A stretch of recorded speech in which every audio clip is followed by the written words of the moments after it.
मोहतरम नाज़रीन, अस्सलाम वालेकुम रहमतुल्लाहि वबरकातुहू। आप देख रहे परवाज़ टीवी। परवाज़ टीवी खबरनामे में आप तमामी का खैर मकदम है। तो आइए खबरों का आगाज़ करते हैं आज की हदीस मुबारका से। रसूलुल्लाह सल्लल्लाहु अलैहि वसल्लम ने फरमाया, अल्लाह ताला फरमाता है कि मेरे मोमिन बंदे की अगर मैं कोई अजीज़ चीज़ दुनिया से उठा लूँ और वो इस पर सवाब की नीयत से सब्र कर ले तो इसका बदला मेरे यहाँ जन्नत के सिवा और कुछ नहीं। आगाज़ से कबल एक नज़र डालेंगे आज की सुर्खियों पर।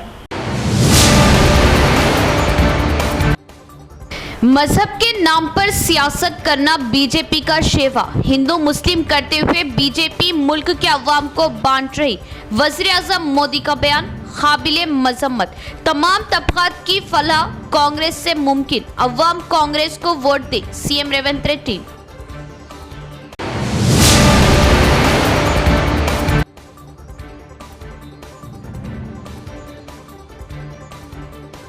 पार्लिमानी इंतखाबात का बुखार तेज, चौथे रोज 12 पर्चा नामजदगियां वसूल। कवायद व जवाबित की पाबंदी करे, जिला कलेक्टर व रिटर्निंग ऑफिसर राजीव गांधी हनुमंतु।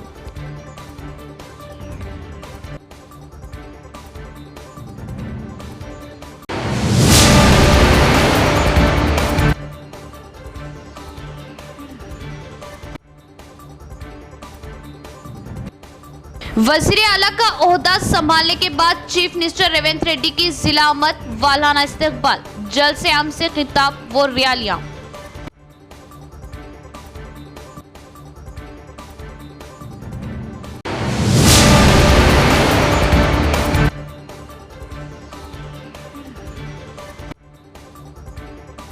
हनुमान जयंती के मौके पर निकाले जाने वाले जुलूस के लिए पुलिस के कड़े बंदोबस्त इंतजामात का पुलिस कमिश्नर ने लिया जायजा। पुरअमन तरीके से त्यौहार मनाने का मशवरा।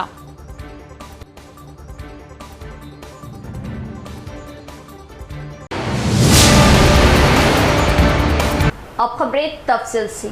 लोकसभा इंतखाबात के नामजदगी दाखिल करने के अमल के चौथे रोज 12 पर्चे नामजदगी दाखिल।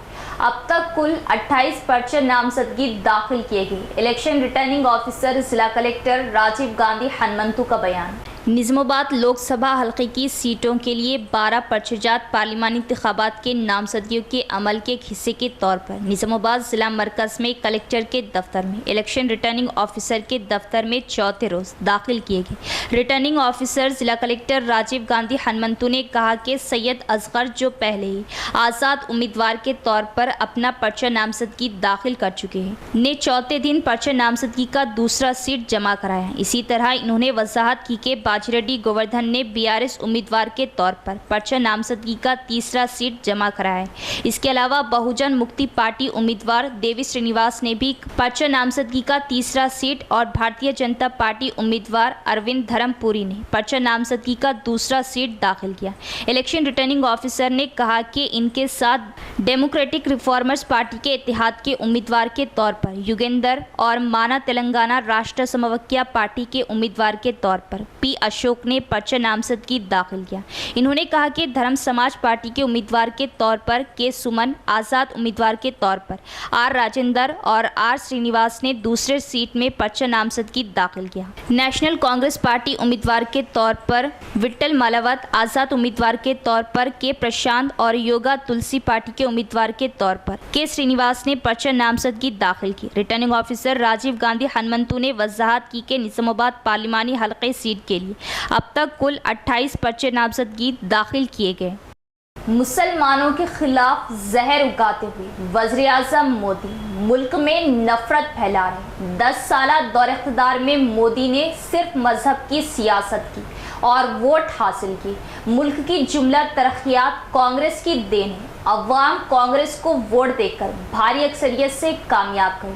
सबका साथ, सबका विकास सिर्फ और सिर्फ कांग्रेस से मुमकिन। निज़ामाबाद में कांग्रेस का जलसे-आम, चीफ मिनिस्टर रेवंत रेड्डी का खिताब, बीआरएस और बीजेपी पर तीखा वार। चीफ मिनिस्टर रेवंत रेड्डी ने आज हुकूमत बनाने के बाद पहली मर्तबा निज़ामाबाद का दौरा किया और कांग्रेस के इंतखाबी जलसे में शिरकत की और खिताब किया। इस मौके पर एमएलए सुदर्शन रेड्डी के अलावा कारगुजार सदर महेश कुमार गौड़, हुकूमत के मुशीर शब्बीर अली, मानला मोहन रेड्डी और एमपी उम्मीदवार जीवन रेड्डी व दीगर ने शिरकत की। अवाम की बड़ी तादाद ने इस जलसे आम में शिरकत की। चीफ मिनिस्टर का वालहाना इस्तकबाल किया गया। चीफ मिनिस्टर समेत कांग्रेस कायदीन ने इस जलसे आम से खिताब किया, बीजेपी और बीआरएस पर तनकीदें की और कांग्रेस उम्मीदवार जीवन रेड्डी को भारी अक्सरियत से कामयाब बनाने की अपील की। चीफ मिनिस्टर ने कहा कि बीजेपी मुल्क की अवाम को बांटने का काम कर रही और जलसे आम में वज़ीर आज़म का मुसलमानों पर तनकीद और बयान देना जमहूरियत की तौहीन है। अवाम को जोड़ने और तरक्की सिर्फ कांग्रेस से मुमकिन होने का इजहार किया। విజయం సాధిస్తుందని ఒక విశ్వాసాన్ని కలుగుతుందని చెప్పారు। వాస్తవంగా నిజామాబాద్ జిల్లాకు ఒక ప్రత్యేకత ఉంది। యావత్ ఉత్తర తెలంగాణ ప్రాంతానికి సాగునీరు అందింపజేసేది నిజామాబాద్ జిల్లా అని చెప్పంటున్నారు। పోచంపాడు ప్రాజెక్ట్, శ్రీరామ్ సాగర్ ప్రాజెక్ట్ ఏదైతుందో యావత్ ఉత్తర తెలంగాణ ప్రాంతానికి సాగునీరు, త్రాగునీరు అందింపజేస్తున్నటువంటి ఒక గడ్డ ఈ నిజామాబాద్ గడ్డ అని చెప్పక తప్పదని చెప్పంటున్నా। మా కరీంనగర్ ఉమ్మడి కరీంనగర్ జిల్లానే అంటే వాస్తవంగా మేము ఇంత అన్నం తింటున్నామని చెప్పంటే పోచంపాడు శ్రీరామ్ సాగర్ ప్రాజెక్ట్ అని చెప్పంటున్నాను। వీళ్ళ కాకతీయ కాలువ, లక్ష్మీ కెనాల్, వరద కాలువ, అటు ఆదిలాబాద్ కేంద్ర సరస్వతి కాలువ యావత్ ఉత్తర తెలంగాణ ప్రాంతాన్ని సస్యశ్యామలం చేస్తున్నటువంటి గోదావరి నదీ జలాలను మనకు అందింపజేస్తుంది ఏదైతుందో ఈ నిజామాబాద్ గడ్డ చెప్పని నీ శిరస్సు వాయించమని చేస్తున్నా చెప్పండి। వాస్తవం ఈ ప్రాంతం అంతా రైతాంగమే। వీళ్ళ వరిధాన్య ఉత్పత్తితో పాటుగా వాణిజ్య పంటలైనటువంటి పసుపే కానివ్వండి, చక్కెర కానివ్వండి ఉత్పత్తి చేస్తుంటే రైతుకు ఆర్థికంగా దోహదపడుతుందనే భావనతోని మరి ఆనాడు నిజామాబాద్ జిల్లా రైతాంగం ఉద్యమించి ఇక్కడ పసుపోటు ఏర్పాటు చేయబడాలని చెప్పారంటే ఆనాడు 2014-18 మధ్యకాలంలో ఉన్న పార్లమెంట్ సభ్యురాలు కవిత గారు పసుపోటు ఏర్పాటు చేయడంలో నిర్లక్ష్యం వహించి ఆనాడు ఏదైతే ఎన్డీఏ ప్రభుత్వంతో, కేంద్రంలో ఎన్డీఏ ప్రభుత్వంతో సత్సంబంధాలు కలిగి ఉండి కూడా పసుపోటు ఏర్పాటుకి ఏదో నిర్లక్ష్యం చేయడంతో దానికి తోడేదిస్తుందో ప్రైవేట్ రంగంలో నడుస్తూ చక్కెర కర్మాగారం ప్రభుత్వ పరంగా నిరూపించాలని తలస్తే 2015లో దొరసాని ఉన్న చక్కెర కర్మాగారం మూసేసిందే। ये आज जो देश में इलेक्शन हो रहा है ये नया नहीं है, 52 से, मगर ये आज का इलेक्शन ये बहुत ही जिम्मेदाराना इलेक्शन है। एक तरफ संविधान पे हमला हो रहा है, एक तरफ दस्तूर पे हमला हो रहा है, कॉन्स्टिट्यूशन पे हमला हो रहा है, जमहूरियत पे हमला हो रहा है, तो लोकतांत्रिक पे हमला हो रहा है। आज हर सेकुलर आदमी को इस दस्तूर को बताने की जरूरत है। मैं चीफ मिनिस्टर साहब से गुजारिश करता हूँ, ज्यादा नहीं, निजामाबाद को स्मार्ट सिटी के साथ साथ यहाँ बेरोजगारी बहुत ज्यादा है, बीड़ी वर्कर्स यहाँ ज्यादा है, गन्ने के लेबर यहाँ ज्यादा है, इसके साथ साथ यहाँ पर बेरोजगारी की इतने ज्यादा तादाद है पूछो मत। हैदराबाद के बाद माइनॉरिटीज का पॉपुलेशन निजामाबाद में ही है, 42% population of the voter list का यहाँ है, लेकिन रोजगार कुछ भी नहीं है उन लोगों के पास। आपसे बहुत उम्मीद है, कांग्रेस की सरकार से उम्मीद है, जब कांग्रेस राजशेखर साहब लोगों को घरें दिए और उर्दू जबान को तरक्की दिए, उन लोगों को आगे बढ़ाए। आपसे भी बहुत उम्मीदें रख रहे हैं निजामाबाद के अवाम, चाहे वो अक्सरियत हो अकलियत हो, बहुत ज्यादा जिम्मेदार है। और एक आपसे मैं कहते चलूं, आज हमारे प्रधानमंत्री को क्या हो गया पता नहीं। इस मंच से मैं नरेंद्र मोदी जी से साफ साफ एक बात मैं कहना चाहता हूं, जब जब कांग्रेस पार्टी सत्ता में था हम हिस्सा दिए, बराबर दलित को दिए, आदिवासी को दिए, ओबीसी को दिए, किसी का जायदाद खींच लेकर और किसी को नहीं दिए। हम इतना संविधान को बचाए, ऐसे संविधान किस देश को दिए हम लोग। अगर भाई का जायदाद दूसरे भाई को देना है तो भी कानून के हिसाब से देना पड़ता, मगर किसी का जायदाद खींच लेकर और किसी को देने का कानून अपना देश में नहीं है। 13 साल मुख्यमंत्री था मोदी जी, 10 साल प्रधानमंत्री था, इतना भी पता नहीं है कि इस देश के प्रधानमंत्री को हिंदुओं का जायदाद खींच लेके मुसलमानों को देने के लिए ये प्रधानमंत्री ऐसे बात कह रहा है। इसको डर है, दिल में हार जाने का डर है, इसीलिए ऐसे ऐसे भाषण उन्होंने दे रहा है। इसीलिए हम संविधान दिए इस देश को। डॉक्टर बाबा साहेब अंबेडकर ये लिखा उसमें, अगर बाप का जायदाद बेटे को भी देना है तो विरासत देना, भाई का जायदाद छोटे भाई को बहन को भी देना है तो एक हिसाब किताब से वो बदली करना। ऐसे झूठे बातों से कितने दिन देश को धोखा देंगे मोदी जी? ये कोई तरीका नहीं है, आपको कोई शोभा देने वाले बात नहीं है। ऐसे बात मत कहो, ये देश के लिए सुरक्षा नहीं। बोधन साबिका एमएलए मोहम्मद शकील आमिर की अहलिया वो आयशा ट्रस्ट की चेयरपर्सन आयशा फातिमा आमिर की जानिब से ईद मिलाद तकरीब का एहतमाम। बीआरएस रुकन असम्बली पार्टी कारकुनान, एमपी उम्मीदवार बाजिरेड्डी गोवर्धन वो दीगर की कसीर तादाद में शिरकत। कांग्रेस व बीजेपी पर कड़ी तनकीदी, कांग्रेस पर इंतखामी सियासत का इल्जाम। इडपली मंडल के एक फंक्शन हॉल में बोधन साबिका एमएलए मोहम्मद शकील आमिर की अहलिया आयशा आमिर की जानिब से ईद मिलाद तकरीब का एहतमाम किया गया, जिसमें बतौर मेहमान खुसूसी बालकोंडा एमएलए प्रशांत रेड्डी के अलावा बड़ी तादाद में पार्टी कारकुनान व अराकीन ने शिरकत की और अवाम को ईद उल फितर की पुरखुलूस मुबारकबाद दी। मेहमानान की लवाजमात से तवाज़े की गई। इस मौके पर बालकोंडा एमएलए प्रशांत रेड्डी, एमपी उम्मीदवार बाजिरेड्डी गोवर्धन, आयशा आमिर व दीगर ने खिताब किया और बीजेपी और कांग्रेस को एक सिक्के के दो रुख बताया और कड़ी तनकीदें डी अरविंद पर तनकीद करते हुए कहा कि बोधन हल्के से भारी वोट हासिल करने वाले एमपी अरविंद ने अवाम की फलाह व बहबूद के लिए काम नहीं किया और कांग्रेस पर इंतखामी सियासत करने का इल्ज़ाम आयद किया और बताया कि बीआरएस कारकुनान वो कायदीन को हिरासा किया जाएगा तो वो चुप नहीं रहेंगे और एमपी उम्मीदवार को भारी अक्सरियत से कामयाब बनाने की अपील की।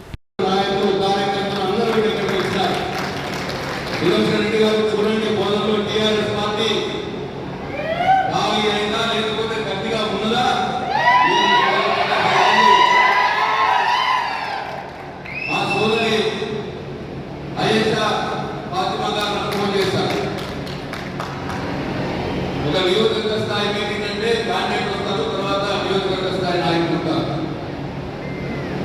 కానీ సోదరి ఫాతిమా నాకు ఫోన్ చేసి, అన్న మీరు కూడా రావాలి, జీవన రావాలి, గణేశ్ రావాలి, మీ అందరూ కూడా రావాలి పెద్దలంతా అంటే ఎందుకమ్మా అని అడిగిన. అన్న ఇక్కడ ఒక నిరంకుశమైన పాలన జరుగుతా ఉన్నది రోజుల్లో, కార్యకర్తలను కేసులు పెట్టి భయపెట్టి పార్టీలో నేర్చుకుంటా ఉన్నారు, నాయకుల మీద అవిశ్వాస తీర్మానాలు పెట్టి భయపెట్టించి పార్టీలో నేర్చుకుంటా ఉన్నారు. మీరందరూ వస్తే కానీ మాకు ధైర్యం ఉండదని నాకు అంటున్నారు. ఉన్నటువంటి జగ్త్యాల్, కొరుట్ల, బాల్కొండ, ఆర్మూర్, నిజామాబాద్ అర్బన్, నిజామాబాద్ రూరల్, బోధన్ 7 నియోజకవర్గాలు దాదాపుగా 6 నియోజకవర్గాలు రావడం జరిగింది. 6 అంటే నా సోదరుడు సుఖీర్ భాయ్ కాంగ్రెస్ పార్టీ వాళ్ళ కుట్రల వల్ల చిన్న పిల్లవాడు నాయకుని కొడుకు ఆ చిన్న పిల్లవాడి మీద కుట్ర చేసి ఆరోగ్యంగా కక్ష సాధించే విషయంలో భాగంగా తండ్రిని కొడుకు ఎక్కించి కేసులో ఇబ్బంది పెడుతున్నటువంటి సందర్భంలో నేను కొంత టైం తీసుకున్నాను. టైం లేదు. మా సోదరి రాజశేఖర్ మాట్లాడాడు, కేసీఆర్ మాట్లాడాడు, అమ్మ బయట నడుస్తూ ఉంటుంది మనకు పిల్లలు అందరూ తింటాలని చెప్పినారు కేసీఆర్ గారు. వాళ్ళ సోదరి हनुमान जयंती के मौके पर सीपी कलमेश्वर ने जिला पुलिस कमिश्नरेट के तहत शराब की दुकानों को बंद करने का हुक्म जारी किया। सीपी ने अवाम से कहा कि वो ताउन करें और हनुमान जयंती को पुरअमन माहौल में मनाएं। हनुमान जयंती के मौके पर सीपी कलमेश्वर ने जिला पुलिस कमिश्नरेट के तहत शराब की दुकानों को बंद करने का हुक्म जारी किया। सीपी ने जिले की आवाम से कहा कि वो इस बात को यकीनी बनाने के लिए ताउन करें कि हनुमान जयंती की तकरीबात पुरअमन माहौल में हो।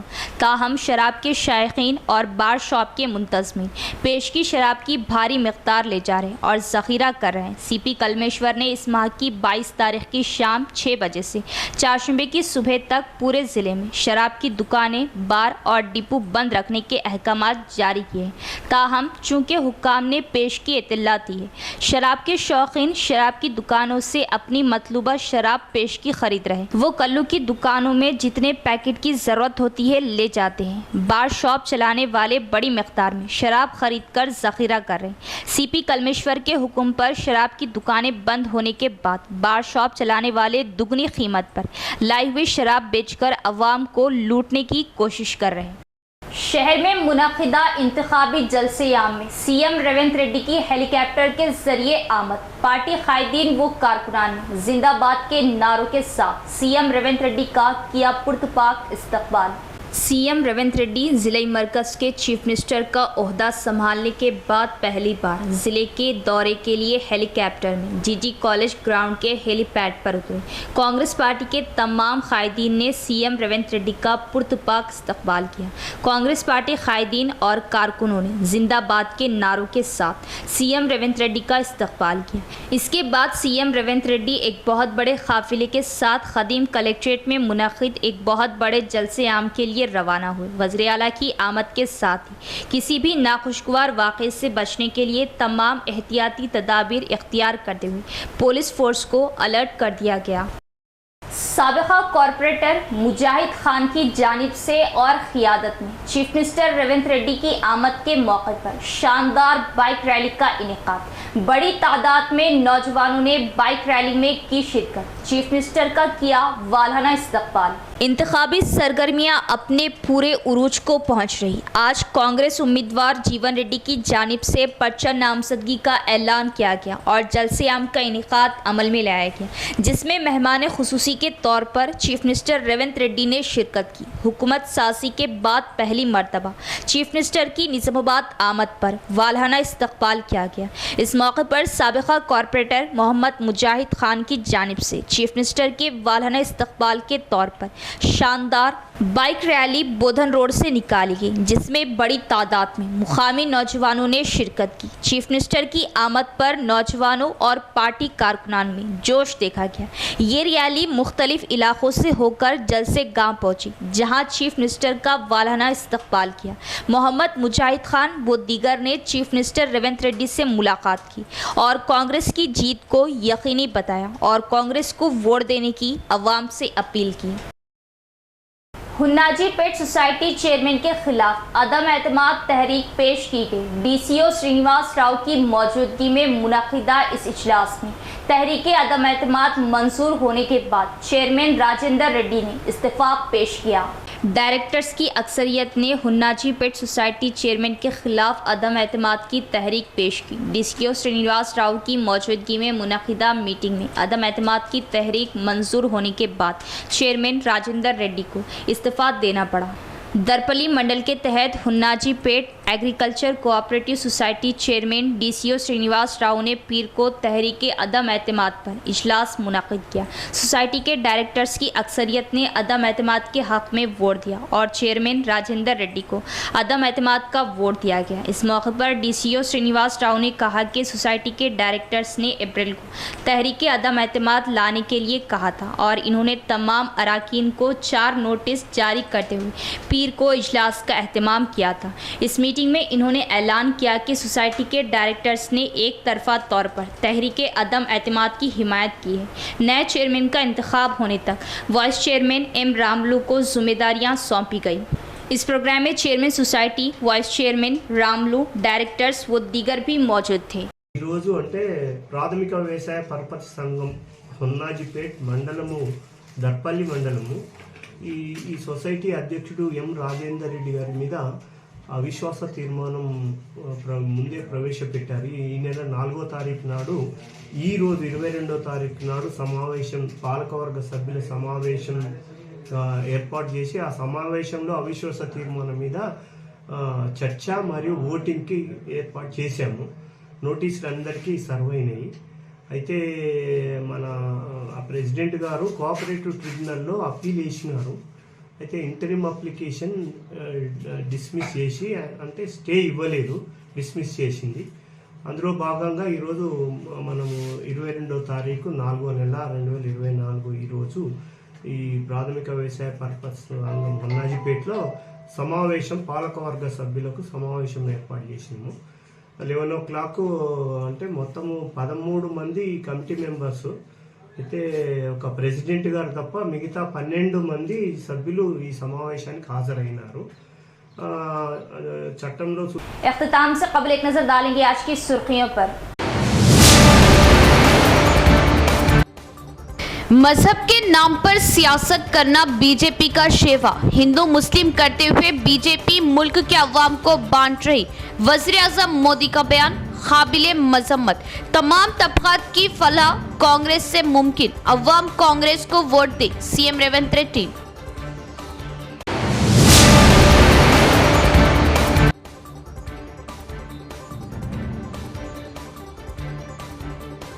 पार्लिमानी इंतखाबात का बुखार तेज, चौथे रोज 12 पर्चा नामजदगियां वसूल, कवायद व जवाबित की पाबंदी करे, जिला कलेक्टर व रिटर्निंग ऑफिसर राजीव गांधी हनुमंतु।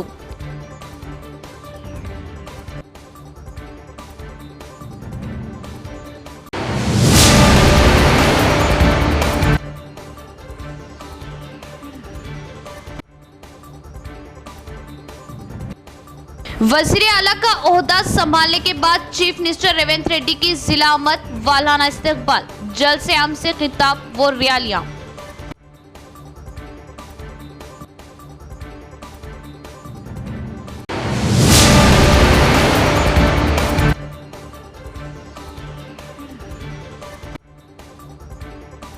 हनुमान जयंती के मौके पर निकाले जाने वाले जुलूस के लिए पुलिस के कड़े बंदोबस्त, इंतजामात का पुलिस कमिश्नर ने लिया जायजा, पुरअमन तरीके से त्यौहार मनाने का मशवरा।